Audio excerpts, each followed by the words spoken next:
आगे पढ़ेंगे कुछ चीजें।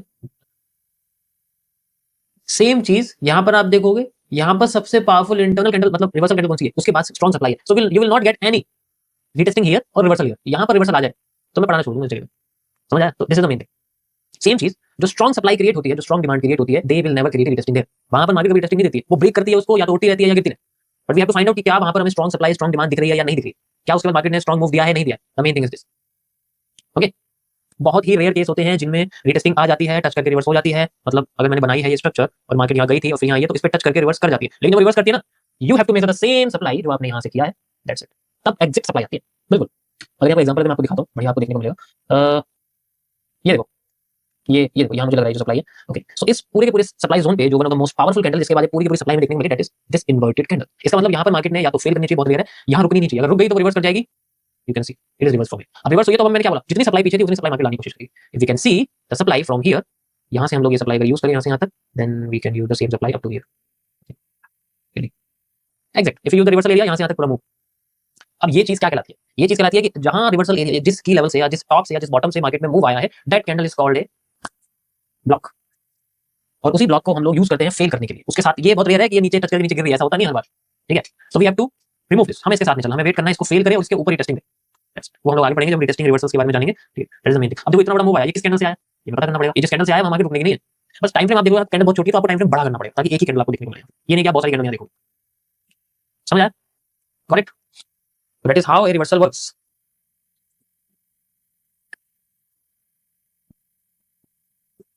अब इसके बहुत सारे पार्ट्स होते हैं कि कैंडल्स में अगर वो, देखो इसमें बहुत चीजें हैं, बहुत बहुत डीप में चीजें हैं, अगर पढ़ने जाओगे तो बहुत बहुत डीप है।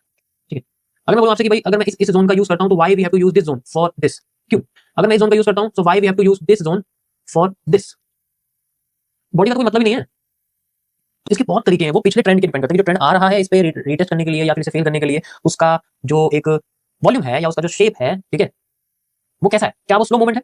अगर मैं आपसे बोलूं इस तरीके से मार्केट आ रही है, यहाँ पर आपकी पैटर्न बना हुआ है ऐसा वाला, और मार्केट आपकी ऐसे जाती है, और अगर वो ऐसे आ रही है तो इट इज पॉसिबिलिटी कि मार्केट फिर से ऊपर चली जाएगी आपके इसी पावरफुल कैंडल के साथ जहां से मार्केट उठी है। It's a case. तो ये रेयर केस है, ऐसा बहुत कम होता है, क्योंकि अगर इतनी स्लो आ रही है तो 50% से उड़ जाती है, 100% बहुत कम आती है। तो ये कुछ केसेस है जिनमें हम अभी जो आप देख रहे हो ना, ये चार्ट में दिखाया एग्जांपल, ये उन्हीं केसेस में से एक केस है। ठीक है, ये मैं आपको दिखा रहा हूं, ये उसी केस में से एक केस है, क्योंकि ट्रेंड ऑलरेडी यहाँ पर अपने आप को डाउन साइड लेके आ रहा था। जिस मार्केट अपने आप को थोड़ा सा एक पंप दे रही थी और फिर उसके बाद मार्केट ने मूव दिया, दिख नहीं रहा तुम्हें? देखो ये और कोई स्पेशल स्पेलिटी नहीं है इसके अंदर। मार्केट डायरेक्शन डाउन साइड है, ध्यान से देखो।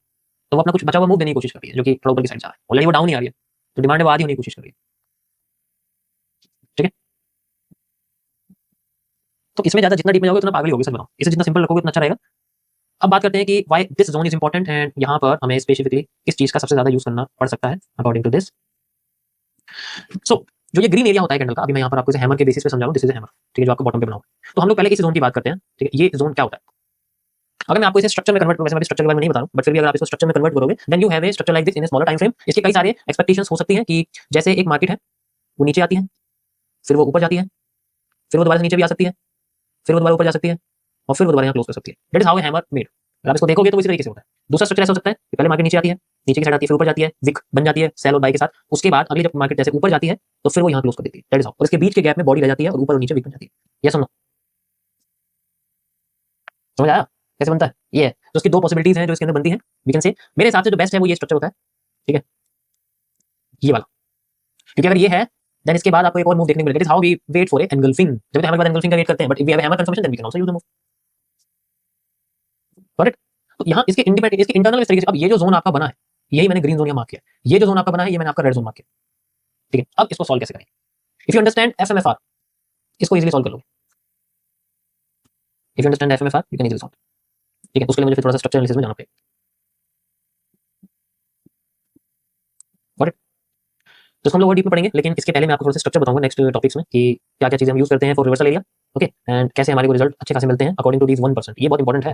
ठीक है, ये तब यूज होता है जब जोन पे आपके स्ट्रक्चर निकल के आते हैं, then you can use it. But उससे पहले थोड़ा बहुत स्ट्रक्चर एनालिसिस आनी चाहिए। तो मैं कल आपके स्ट्रक्चर शुरू करूंगा। मेरे हिसाब से कैंडलस्टिक एनालिसिस इतना काफी है। मैं ज्यादा डीप में जाऊंगा तो आपको समझ में नहीं आएगा।